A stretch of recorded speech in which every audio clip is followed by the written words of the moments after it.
I should be like you, Mel.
Ultimate on-demand destination for the UK's best fan-led football podcasts. Want authentic supporter insight on all things Bournemouth? Follow Up the Cherries in all departments on the TalkSport Fan Network. Club-dedicated content created by the fans, for the fans. Search TalkSport Fan Network.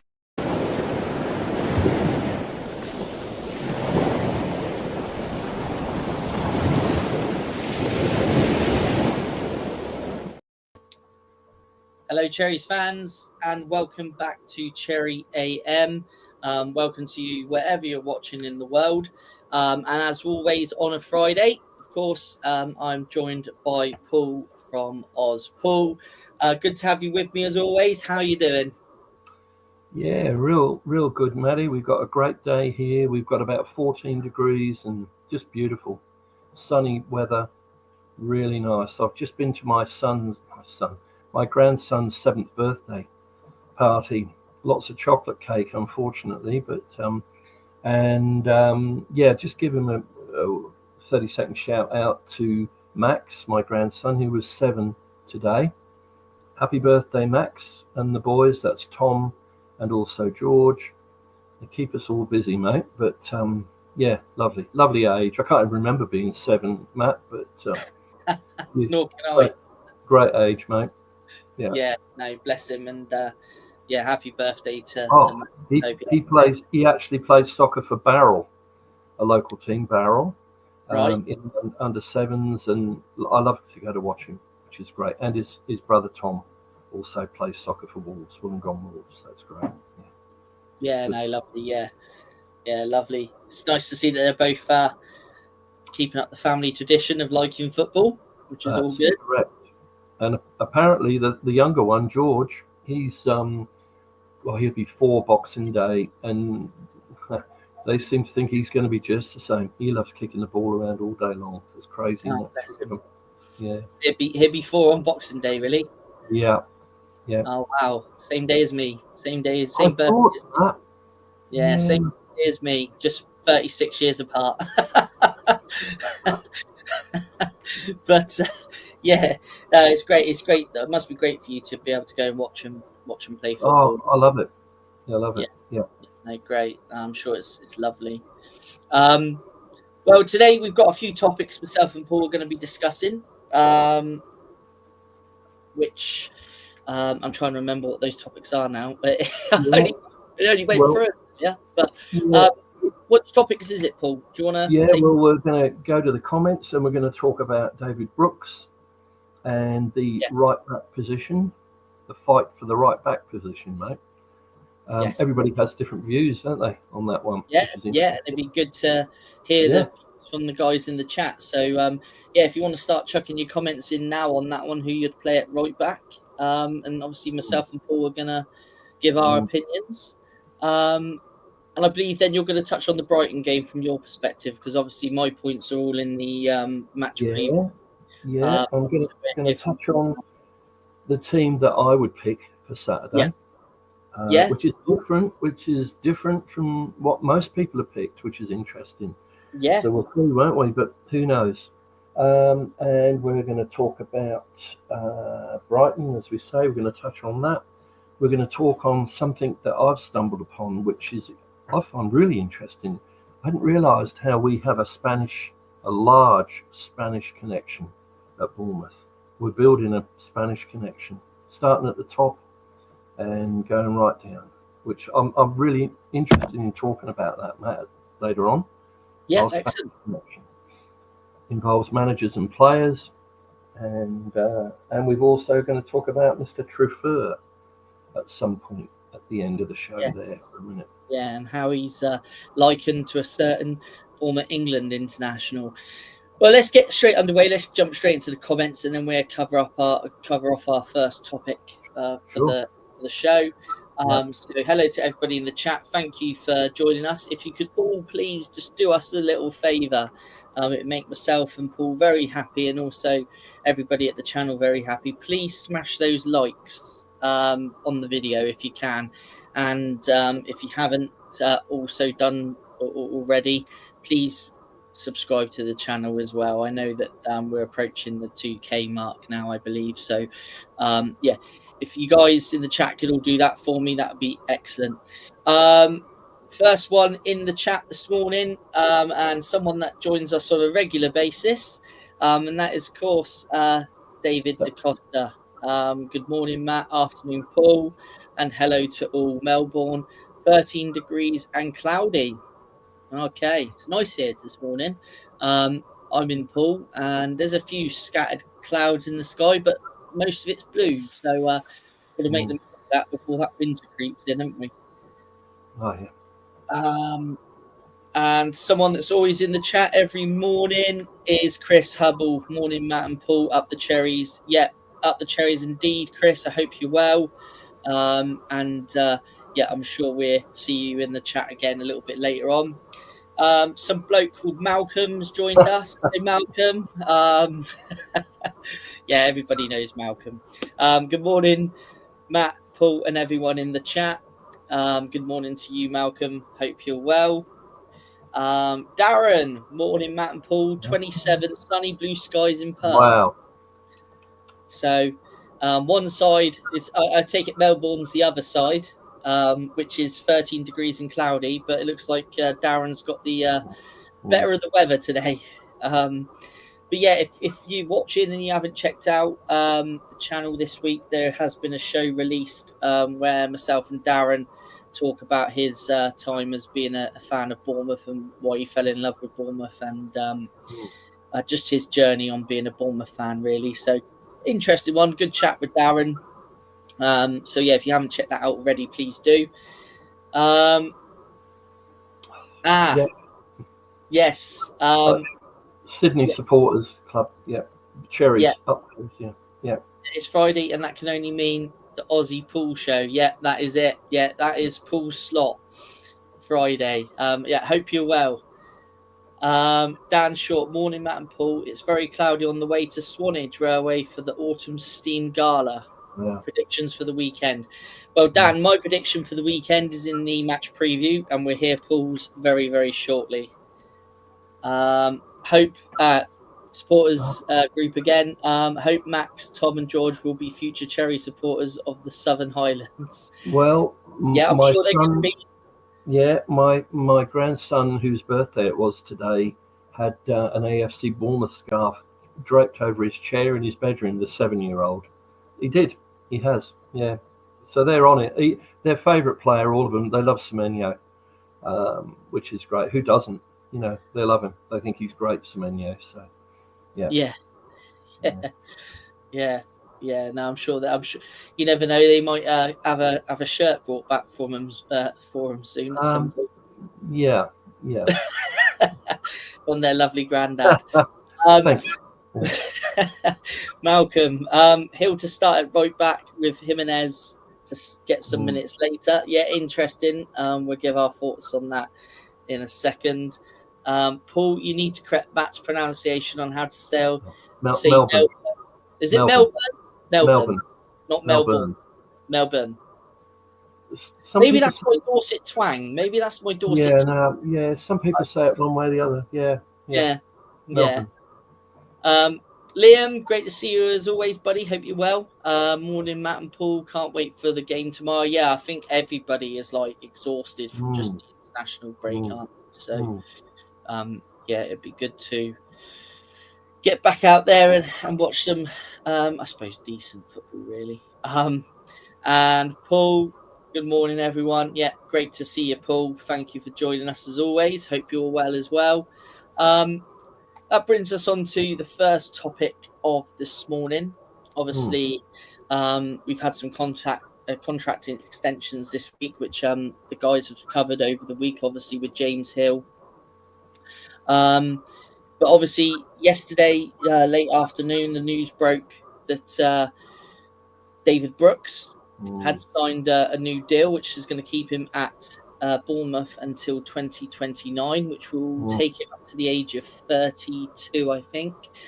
So it looks like we're going to get 4 more years or so from David Brooks. I'm really happy with the signing. I think he's playing some of his best football at the minute. I think he's back to his very, very best. So I'm very, very pleased to not only see him in the starting 11 at the minute, but also to see him sign this extension. Paul, your thoughts? I think it's excellent, but what do you think? Look, you look back at the history of David Brooks when he first arrived at Bournemouth. I think he came from Sheffield United. And I can always remember Eddie Howe saying that at some point there that he was one of the best technical players that he'd ever worked with at Bournemouth. And that's always stuck with me. And I think we've seen it, the volley against Everton when he got the winner. He played some beautiful balls, like with the outside of his foot. I think he put Semenyo in, didn't he, with that pass in the last game. He's a class act, mate. And to go through the poor lad, what he has been through, and you remember how his performances were starting to drop just before he got diagnosed with that illness. That would explain a lot too. They were just, he wasn't the player he was. You know what I mean? He went into that area where his performances were dropping a bit, and now we know why. But to come back, he's like a new signing this year. He went to America. He stood out in the American games in the summer break, and I haven't seen him have a bad game yet this season. I can't wait. He's a definite starter for me on Saturday. 100% he'll be on it. And okay, he might play 60, 65, 70 minutes. That's great. And then get a pair of fresh legs on. But he plays some wonderful balls, some lovely through balls up there. He's really hitting form, mate. I'm very happy that he's signed. I look back on the Southampton when he went to Saints on loan. I was disappointed when he went to Saints and he broke his arm. He's been through it, hasn't he? Brooksy? Yeah. He's been through it. I think when he was loaned out to Saints, I thought that may have spelt the end of him in a Bournemouth shirt. I agree. Which I would have been gutted about because, I love the player. I think he's great. But no, I think it's testament to his character that he's come back after a loan spell. And he's earned his place back. And, earlier on this year, he scored that great winner against Everton. Like you say, since pre-season, he seems to be on really good form again. So, all in all, it's excellent to see. And I think it's very, very important that, we do keep hold of our best players. And like I say, this contract takes him up to the age of 32.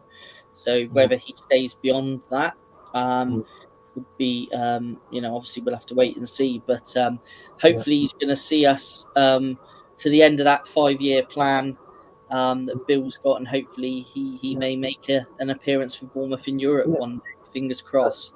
And you know what, mate? If you truly follow Bournemouth, you look at that forward line. You look at Semenyo. Who can handle Semenyo? They can't handle him. Every club in the Premier League would love to have him. Every team in that Premier League would sign that bloke. You've got him on the left, and you've got Brooksy on the right, and you've got Ever in the middle. But everybody's concentrating. They must have a team talk. They must say, well, the danger man's Semenyo. And they're overlooking the obvious that Brooksy's out there on the other side. They're not looking at him as closely as they're looking at Semenyo. And Brooksy gets in, gives him that space, puts those lovely low balls in, through balls, and we're away and run. It's exciting. It's exciting to be a Bournemouth supporter, mate, at this time for me. definitely is. Paul, it definitely is. Yeah. Long may it continue. Yeah. And, but yeah, Brooksy, he's put pen to paper and he's staying at Bournemouth until 2029. So that's Very happy, mate. Very happy. Yeah. very happy. Very happy, Paul, this morning with that news. Let's jump back quickly into the comments. I think the club seems to be reviewing everyone's contracts. I just hope they renew the main one, Andoni. Now, I know there's going to be a lot of talk here with Andoni. I think, and like I said on the Dean Court Social, it did come up on that with myself and Craig. If you haven't checked that out, do please give that a watch. That's now out on the channel. With Andoni, I think, it's all in good time. I think, and unfortunately, until he signs, everyone's going to be hoping. I mean, I'm hoping he signs. I know Paul's hoping he signs and stays with us. Obviously, the only people that know about that is obviously Andoni and the club. But until the news comes out, we just got to sit tight and hope he does sign. But I think he will. But like I said last night on the Dean Court Social, time will tell. Time will tell. Dan Short, what concerns me is no contract for Andoni. Obviously, we just covered that one, Dan, just then. Darren Hurst, sorry, guys, have to step out for a meeting. Bloody work getting in the way of my Cherry AM fix. Well, you'll have to watch it on catch-up later, Darren. Thanks for always dropping in, Darren. It's always great to have you. And I know work comes at first, so we'll catch you soon. Paul, I honestly thought Brooks was not going to be here much longer, but I was totally wrong. He's playing better than ever and he has for us, not including that evening against Chelsea. Yeah, that evening against Chelsea. I do remember that. That was a great game, Tuesday night game, wasn't it? It's great that Brooks is signed again. And like you say there, he's playing, better than ever. I would agree with that. Yeah. Totally.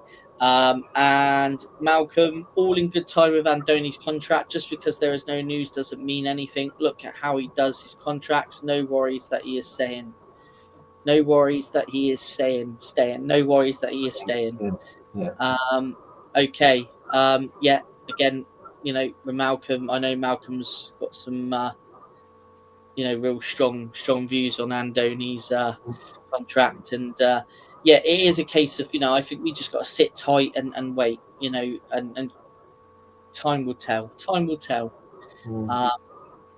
With Andoni's contract, there was, Matt, a lot of speculation. I think it was last Easter when Bill came over. There was a lot of speculation in the press that he was going to sign. Yeah, there was a lot of news about that, wasn't there? And that didn't happen. I don't know whether that was just a press build-up thing, but I feel confident. I think he's in deep with Bournemouth. He obviously does have a say in the players we sign, and I think it's his project too. Yeah. He's involved in it, and I don't see him looking unhappy. He doesn't look unhappy on the touchline, does he? No. Unless we lose, but. And with the players he's lost, he's been backed in the transfer window to bring in reinforcements. So, I don't think from a transfer perspective there's any issues for him. I mean, it is a case. I think we've just got to sit tight, enjoy the ride, and what happens. And fingers crossed he does sign. But at the minute, it's all just going to be talk until he does put pen to paper. Or decisions made, but I'm going to stay positive and just enjoy the ride as it goes on, and hopefully at the end of it we'll get the news we all want. Chris, I would start Hill at right back. Okay, interesting, Chris. We're going to come on to that next, I believe. And Dan Short, don't forget to like and subscribe, guys. How many likes have we got at the minute? So we've got over 20 people watching at the moment, and we've got 12 likes, I think. 12 likes, guys. So if you're watching and haven't liked or subscribed yet, please do give us a like and a subscribe. Matt, could I just say something about subscribing? When I've spoken to people over here and I say, just hit the subscribe button, the first question they say to me is, "Oh, how much does it cost to subscribe?" And I say, "No, it's free. It's a free. You can subscribe for free." I think some people have got it in their head that they actually Yeah, cost them money to I think subscribe because of the to the word channel. subscribe. Yeah, Yeah, it's free.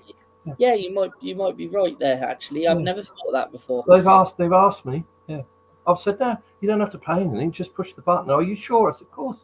Yeah, just press the button." Yeah. Yeah, I can see why people get confused with that. Actually, to be Mm, fair. mm, Um, But let's move on. Let's chat about the right back spot in the team. Obviously, Smithy looks mm, like he's set to be out for a little while, which is a big blow. Obviously, the captain, mm.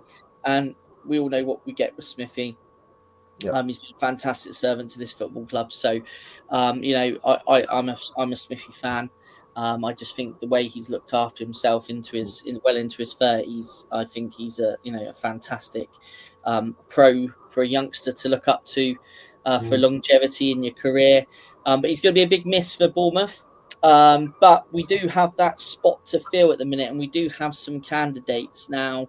Obviously, we do have James Hill, who can play across the back four, who I know quite a few people have called to play in that position. We do have a out and out right back in Arehu, who has recently been suspended but should be back into contention for this weekend. And then we do have our new signing, a very exciting prospect, who we've just signed on loan from AC Milan with a view to a permanent transfer, in Alex Jimenez. yeah. So I'm going to let Paul go first. He's going to point out who he thinks is going to start and why. Guys in the chat, if you haven't already, let us know who you guys think is going to start in Mm. that right back position. And then I shall give my thoughts on it. So, Paul, over to you. Who do you Yeah. think? Well, okay. I want to just briefly touch on Smithy because for those of us that have played soccer, I've played soccer. I've had 2 terrible hamstring injuries. And when he went off the pitch, you could see he was holding the back of his leg high. It is definitely a hamstring strain. They'll do a scan on him to see the extent of the damage. But the good thing is that he came off quick. He got off that field pretty sharpish. It's when they try and carry on that they do the damage. I can remember from my experience of hamstring injuries. Honestly, it was one time I went 5 weeks and I came back and it went again. And this is the medical team's expertise is going to be called into play here. I don't think they're going to be in any hurry to bring him back. That's my opinion with Smithy. I think you probably see it with his age. As we get older, it takes harder as well. But I don't think he's going to be around for the next 2 or 3, maybe 4 weeks, personally. Because the worst thing they can do is bring him back and do it again, the same thing. It's the worst thing that can happen. So he's out of the equation.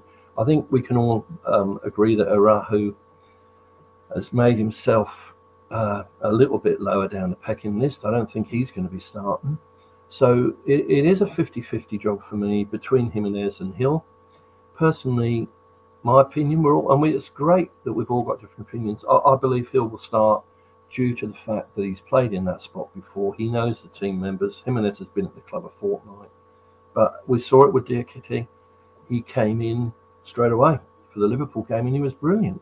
So, Matt, with your way of thinking, you've made me doubt my own call. And it's lovely. You've made me doubt myself.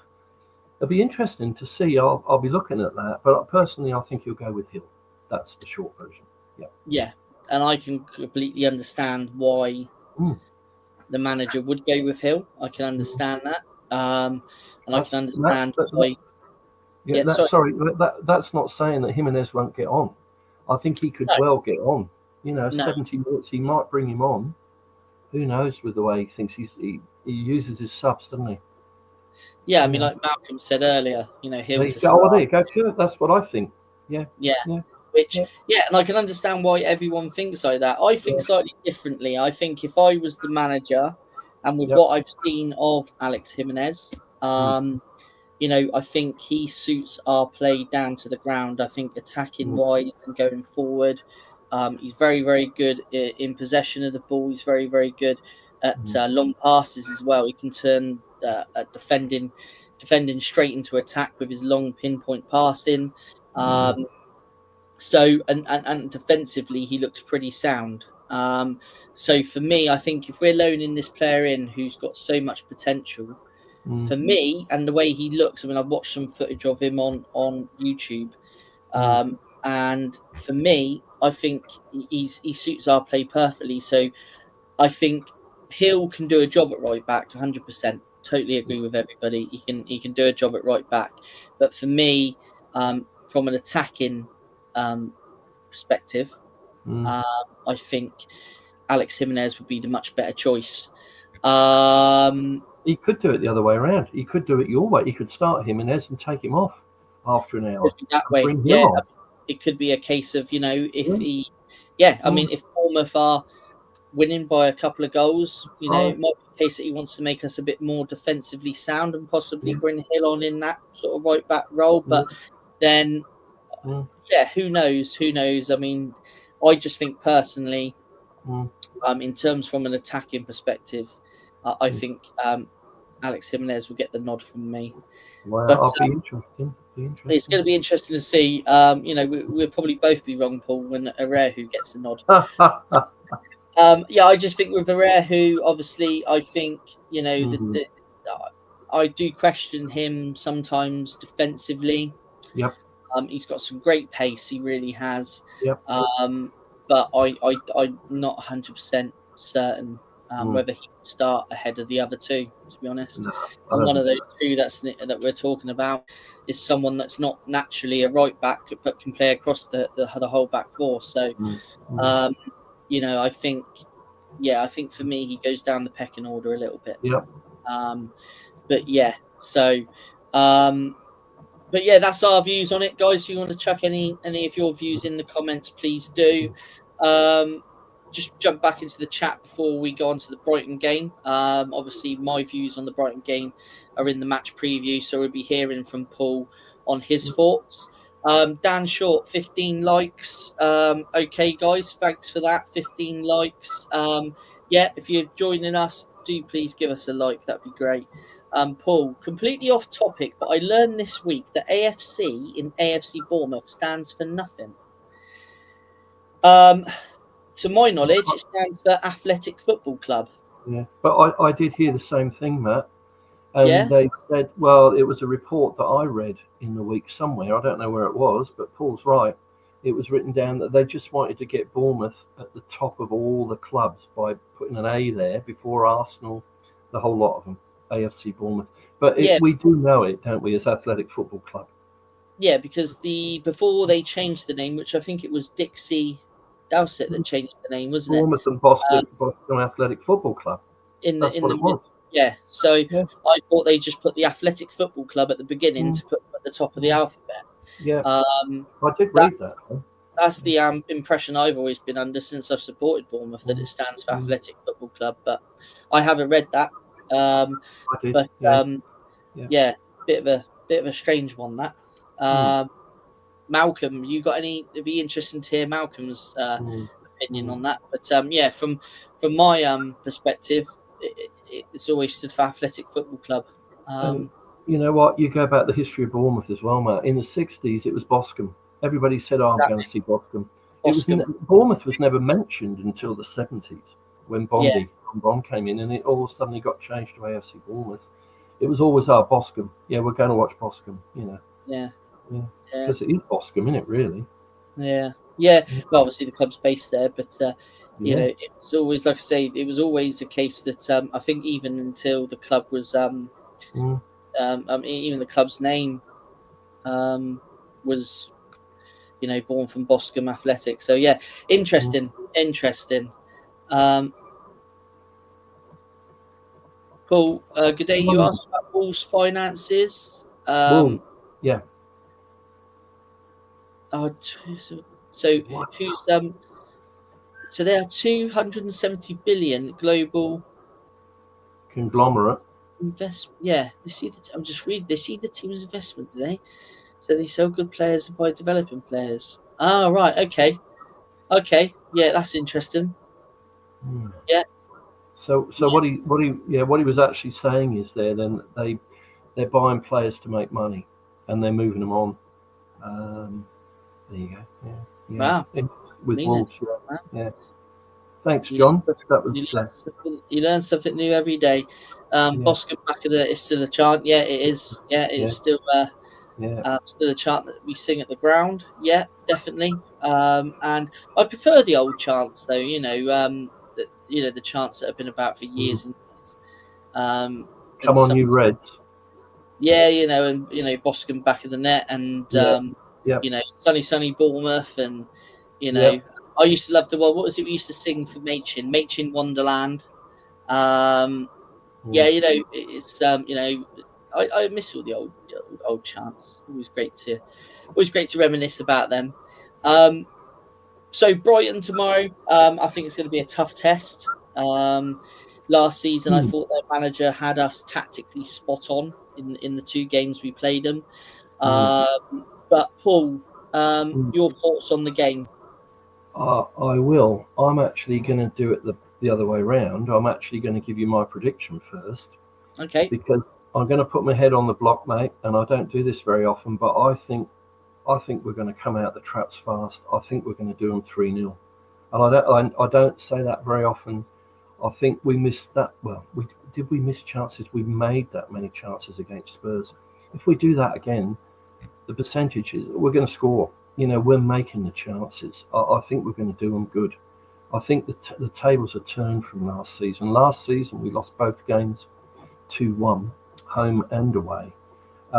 Just briefly, I'll give you my lineup map, which is different from a lot of other people. And the media are going for a draw. Most of the media seem to be saying it's going to be a draw or a score draw, which I don't agree with. I think Bournemouth are going to win. My team, obviously, I've got Petrovic in goal. Back 4, if I say Hill, the other 3 pick themselves, Diakite, Senesi and Trafford. So we've got those 4 at the back for me. Midfield, I'm going different here. I'm going Adams and Christie to start, which is a dynamic midfield. Adams and Christie to start. And alongside him in the middle, I'm not going with Alex Scott, I'm going with Kluivert.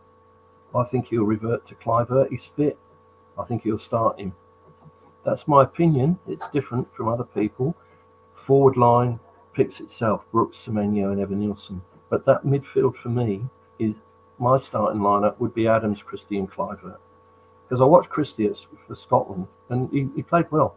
He wasn't on for long, but he played well. I like it. As far as Brighton are concerned, I've just done a few notes on Brighton. Might just some different opinions, but as I say, the media seem to be going for a draw. I think the players we need to watch is Matoma. He seems to be around in every game we play him. He seems to give us problems, Matoma. Even Welbeck at centre forward, you give him a chance, he'll score 1 out of 2, 1 out of 3, he'll score. Him, to me, I know he's getting on now, but he's still a good player. I mean, you've got James Milner. They seem to like to bring Milner on after an hour, 70 minutes, and he puts in that 20 minutes real hard running. I mean, he's no youngster, is he, James Milner? No, but again, a great pro. I mean, I think he's 40, isn't he? Or very near. I've born the same year I was, and wow, great pro, a great pro. They have been using him. In their last game, they stunned the football world. They beat Man City 2-1. But this is interesting, and I don't normally look at the stats on possession, but Brighton only had 36% possession in that game. And they won, wait for this, they won 76% of all tackles. So they were hard in the tackle. That low, it doesn't really suit Bournemouth, does it? We want them to have possession. We don't want them to have 36% possession. It seems to go against the way we play. In there, interesting thing, and then we'll move on in their other 2 games. They lost 2-0 at Everton. In that game, they had 57% possession, a higher possession. That was the game Grealish decided he wanted to play football for Everton. He came out of his shell and had a great game. But the next one, the first game they played, Brighton, they played against Fulham. And there were 6 yellow cards in that game. And what that over 3 each, but what that told me was that when things didn't go their way, the game became physical. They didn't like it. Brighton didn't like the fact that it was 1-1 and they seemed to get stuck in. I think Fulham scored late, but they weren't having that game their own way.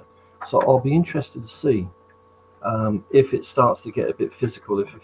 Dunk, he's a difficult character at the back at the best of times. He can get pretty physical, that guy. That's my opinion. I think we'll do them.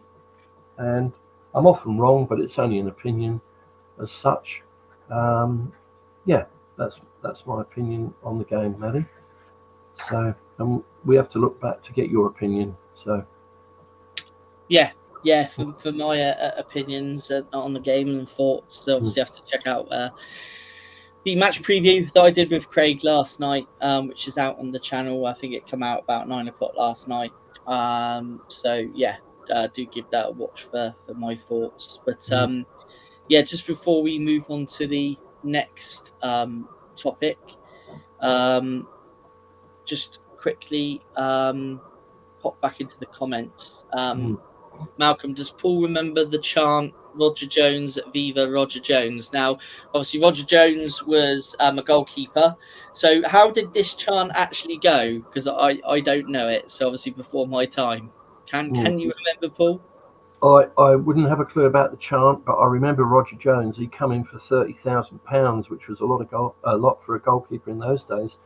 He followed David Best, who was considered a better keeper than Roger Jones, but we had two good goalies there for a time, and I think David Best went off somewhere, Leicester. I can't remember where he went somewhere, signed for another team, and we got Roger Jones. He was a great keeper. Roger Jones, really good goalie. We were lucky. That would have been late 60s, Roger Jones. I don't remember the chant, but I was always sent down to get the tea half the time, so I missed half the game. But when my parents took me to the football, they'd always send me down to get a cup of tea, and they'd score a goal. Bournemouth would score, But that's just old chat there. But don't remember a thing about it, Mel. Yeah. So Roger Jones. Unless it was like the Equals, Viva Bobby Joe. That song, Viva Bobby Joe. It's probably. It looks like that's the one. It does, the Equals, Viva Bobby Joe. I'm not going to sing, Matt. You've had that, but. You sure you don't want to give us? No. I'll let Malcolm. Vocals or not or no. The floor's yours if you want to. No way. No. No. Great Roger goalie. Jones. 78. He actually, you know what, Matt? He was one keeper. And David Best. They used to catch the ball in those days. They actually used to catch it in the air. There was none of this nonsense of palming it away and deflecting it and all that. They'd actually catch the ball and hold the ball. Yeah, I've seen footage of. I love watching the old. I've got a DVD somewhere of like all the old match of the days from like the 70s, and you see like Ray Clements and Peter Shilton and Banksy and all these keepers, and they're catching the ball when you're like, they're taught these days to goalkeeping has become a real art now. I think, isn't it? Punching. And none of that. And it's all more with your feet now. You got to be able to be good with your feet. Whereas, when I was at school, if you weren't good with your feet, you went in goal. But this day and age, you've got to be good with your feet as well, haven't you? But Roger Jones. I've done some research on Roger Jones before for something that we've done on the channel because I do remember that he started at Pompey, then come to Boscombe, born from Boscombe Athletic. He played for quite a few clubs. Went off to Blackburn in that's what I said. Yeah. Blackburn, and that's where he made most of his career appearances. He played 242 times, and then had spells at Newcastle, Stoke, Derby County, Birmingham City on loan, and York City as well. And he also earned one cap in 1968. So while he was at Bournemouth, he earned one cap for the England under-23s. So there you go. You go.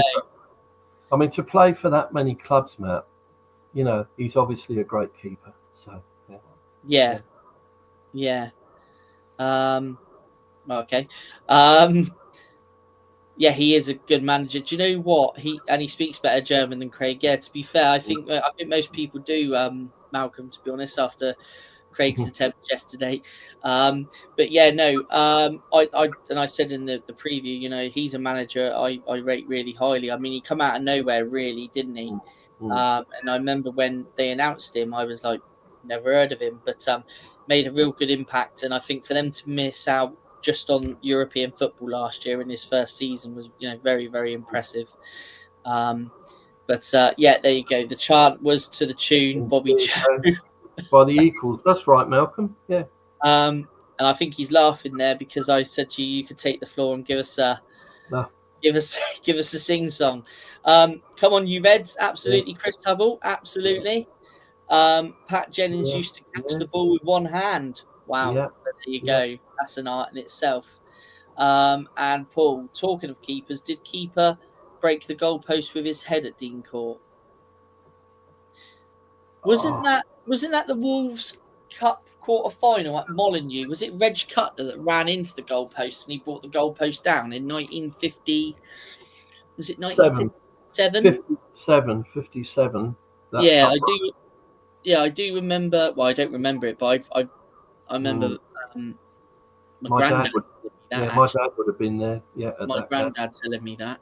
Yeah, that was the great cup run of that year, and we went up to Molineux, and I think they were champions of England at the time, Wolves, weren't they? Because they were a big side in the 50s. And Billy Wright. I think they had Billy Wright was their captain. Yeah. Yeah, and it was Reg Cutler, I think, that brought the goalpost down. But yeah, no, good memories. Good. That's jogged. I'm sure that's jogged some memories in people. So thanks for that.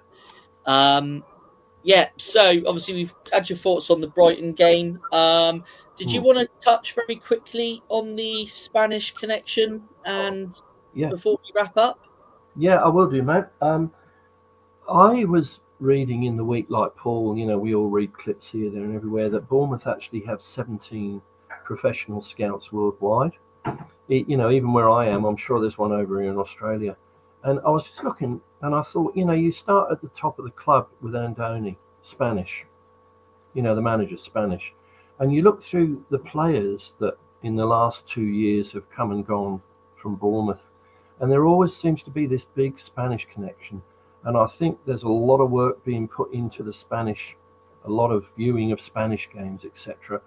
And at the moment, as I was saying off air to Matt, I think Spain are going to feature heavily in next year's World Cup because they're a world-class side at the moment. They'd have to be in the top three teams in the world.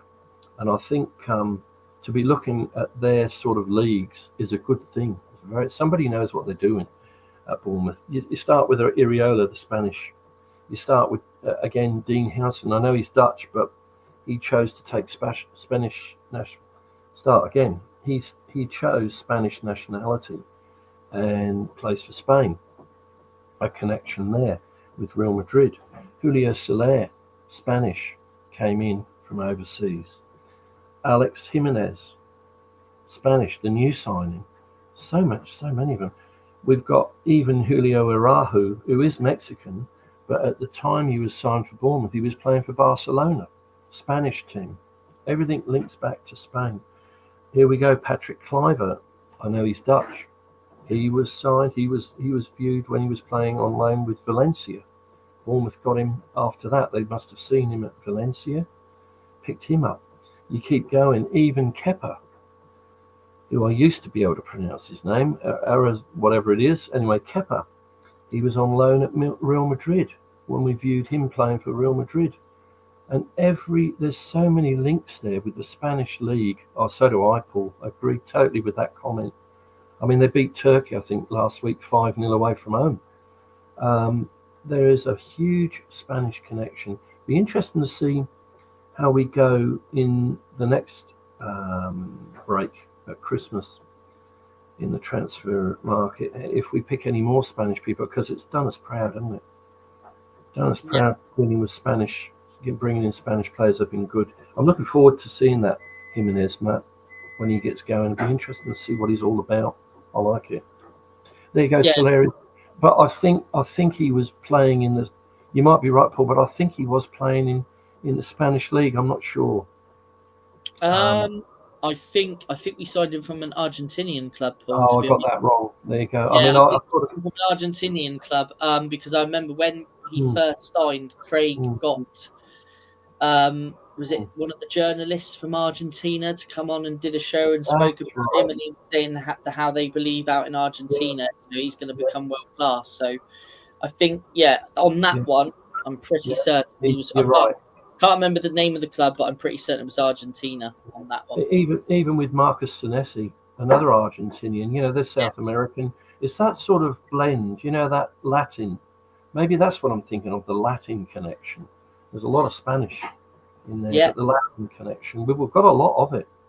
I mean, even Evan Nielsen's Brazilian, so it's all there, isn't it? Yeah, and a lot of the countries down there speak Spanish as well, don't they? Very much. Yeah. Yeah. Very No, some interesting points there. We're going to touch quickly on a comparison that myself and Paul have picked up on with one of our players and comparing him to an England legend. But let's just quickly jump back into the comments. David Da Costa, with our Spanish connection, we will be Costa de Bournemouth. Definitely. Anthony, hope you're well. Great to see you join us. Hi Matt, I hope you're well. I got Bournemouth down for a draw this weekend. Yeah, do you know what? That wouldn't surprise me, to be honest. I think Brighton are a good side, so I've gone for you'll have to tune into the match preview to find out for what I've gone with. But a draw would be a decent point. And I think maybe quite a few people might put Bournemouth and Brighton down as a draw for tomorrow. You know what, Matt? I think, Andoni loves his substitutions on the hour, 65, 70 minutes. We've got an extremely strong bench there. And I think that could be the difference. I think so. You get Adley out there. I mean, we've seen him. He can run. As Gannon Doak, I don't know if he'll get on the pitch. Who knows with Andoni? You just don't know. Yeah, that is true. I can't see him taking Semenyo off, but who knows? Krupi, he's not quite there yet for me, but he's fast legs, so we'll just see. Yeah. One thing's for sure, mate. If Kluivert's on the pitch, if we get a penalty, we're 1-0 up, which I love. So they'll know all about his penalty taking. But, that is true. That is true. But thank you to Anthony. Anthony does a lot of different podcasting stuff. He's an Arsenal fan, but he does a lot of work on the Hammers channel with Tony. He does the Good and the Bad and the Ugly show, and he does the Sunday Night Takeaway, which I watch quite often, to be fair, or listen to. So he does some good content with those guys. So do check their channel out. Chris Hubble, I'm going with a Bournemouth home win, 3-1. Yeah, fair play. I think that might have been a similar scoreline to Malcolm's. Malcolm might have been 3-1 or 3-2, something like that. I think he said 4. I think he said 4-1. Oh, was it 4-1? Wow. Okay. Okay. Yeah. David Da Costa's going with 2-1. Sounds familiar. And Anthony, haven't seen James. He's good. Yeah, Craig is good. I've not had much take up from his lookalike as James Corden. I have got him on several lookalike websites, but no one seems to be biting. No one wants to hire him for a party, unfortunately. But he's all good. He's all good. Thanks, Anthony. And again, thanks for popping in. It's always good to see you. Just one last thing before we quickly wrap up. Myself and Paul have been discussing Adrian Chauffeur, and there's a certain player that he reminds us of, and for a couple of reasons. But Paul, would you like to enlighten everybody with what we've been discussing? Yeah, well, if people can remember Psycho, I'll give you a clue. Psycho. was his nickname. He was also known as Psycho. Stuart Pearce. I just noticed, if you watch him closely, Adrian Trafford, what a signing. We haven't noticed that there's been any transfers out, have we? We haven't noticed anybody's gone, but the way he plays football reminds me of Stuart Pearce. The way he runs, the way he breaks away down the line. Obviously, Stuart Pearce was a heck of a tackler. He hasn't quite got that bulldog tackle on him that Stuart Pearce had on him. I mean, people were frightened of Stuart Pearce, I think, but he's certainly. I just saw a lot of similarities in his play. Have a look on Saturday, you guys, when you watch the game. You know, it's interesting. It was just my pickup on it. I thought, wow, it just reminds me of Stuart Pearce. But great player. What do you reckon, Matt? Yeah, now when you mentioned it to me yesterday, and I had a look again, I familiarised myself with Stuart Pearce. I mean, Stuart Pearce was a hero of mine. I mean, I remember, Euro '96 and that Spain game where he took the penalty, and obviously that was the first penalty he took for England since the miss in Italia '90. And it's just that goal celebration, that he did after scoring that penalty. He just sort of was like one of my early England heroes that I can remember. That I can remember that far back. But yeah, I can see the comparisons there. Yeah. I can see the comparisons there, definitely. And I'm going to watch him a bit differently this weekend. I'm going to study him a little bit. I think you call it a raking run. I can't describe the way he runs. He runs with it. He runs. I don't know how to describe it, but if you watch him, there's definitely similarities there. I noticed it in the first game against Liverpool, but great asset, mate. As I say, we haven't missed everybody in the left back position, have we? Let's be honest. No, absolutely. And I think, again, the players, all the players that have come in have been, I think, fantastic signings and brilliant. Again, just testament to our recruitment department as I've said time and time again. But that's an interesting one. And when you made that point, I thought, I'm gonna have to watch it a bit. Have a look at it. Yeah. And Stuart Pearce, like you say, in the tackle, I think if you were playing against him, it would be a very, very tough game, especially with the way Pearcey used to love to throw his body on the line. England hero. Of course, if you tackled the way Stuart Pearce does today, you'd probably get a card straight away because he used to go through players, didn't he? The game's changed. You can't do that anymore. You can take the ball. I mean, we've seen some stupid VAR decisions on tackles I've ever seen him in life. But you go back to Stuart Pearce's day, his tackles. If you were a winger going down there, you'd think twice about wanting the ball and taking him on because you knew he'd slide tackle you straight away. He'd take you out, without a blink of an eye. But today, we've seen some tackles, and Tyler Adams, heavy, is a big tackler. And there's times, you look at it. I mean, last year Zavagné, when his foot come off the top of the ball in that tackle, I think he got sent off, didn't he? In that match last season, 10 years ago that would have been acceptable. That was but out of control. What's out of control and what isn't? We won't go there because we could talk all night, but VAR has brought another level into tackling, which is just ridiculous to me. But anyway. Yeah, the VAR thing, you can probably be, you would probably still be here at 4:00 this afternoon. I agree. They slow everything down. They look at the worst angle possible. And the guy, and Zavagné's tackle. I mean, how's that a send-off? He didn't go in with an intention of hurting, but he got sent off. Another player will do it the following week and he'll get away with it. Yeah, it's inconsistent. Yeah, it certainly is. Sorry, Maddie. No, that's fine. We don't want to go down that road. The whole VAR thing, I mean, you could do... I mean, I'm still waiting for Craig to do his VAR show. He was meant to be doing a whole show on VAR and his opinions. I think Malcolm was going to join him on it as well. But no, we haven't seen that yet. But it will be interesting to see what Mr. Beasley will come out with when he does a show all about VAR. But I know he's still in the chat. So we're just going to go back to the chat for one last time before we wrap up for this week. Totally agree, Paul. Never looked at never looked at him that way. Yeah, to be fair, I haven't either, and I'm gonna look at him a bit more closely now. So it's a good comparison.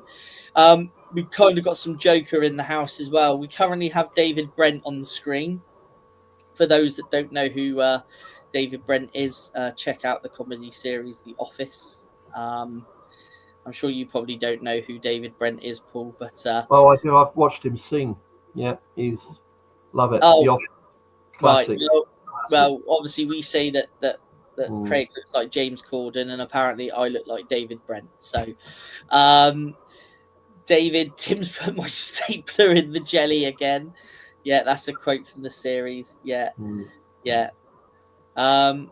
Malcolm, have a great weekend, everyone, and enjoy the game tomorrow. Certainly will enjoy the game tomorrow. And I'm sure we will catch up at some point, Malcolm. So I'm sure we'll speak soon.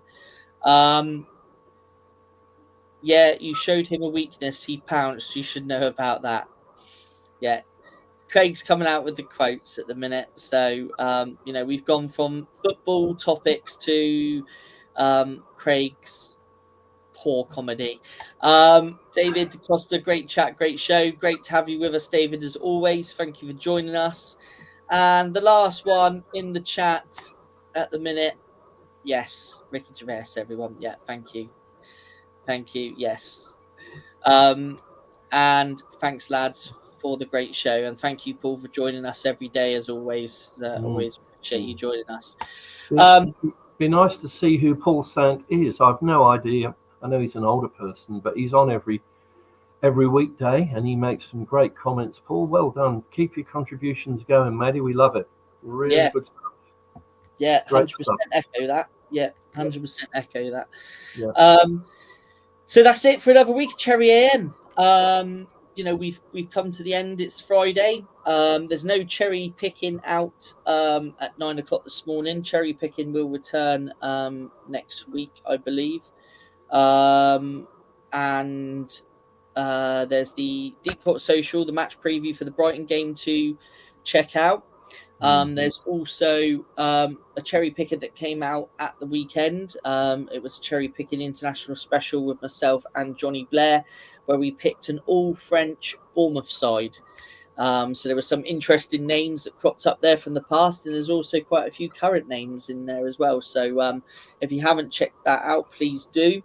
But other than that, guys, we will be back Monday. There'll be obviously a combination of the guys between Monday and Thursday, and myself and Paul will be back next Friday. So once again, thanks to everybody in the chat. Thanks to everybody for the support with Cherry AM every day.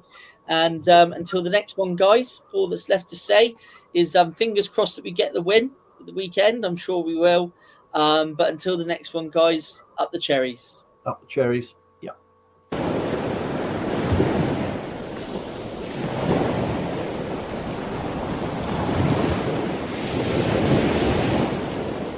The TalkSport Fan Network. The ultimate on-demand destination for the UK's best fan-led football podcasts. Want authentic supporter insight on all things Bournemouth? Follow Up the Cherries in all departments on the TalkSport Fan Network. Club-dedicated content created by the fans, for the fans. Search TalkSport Fan Network.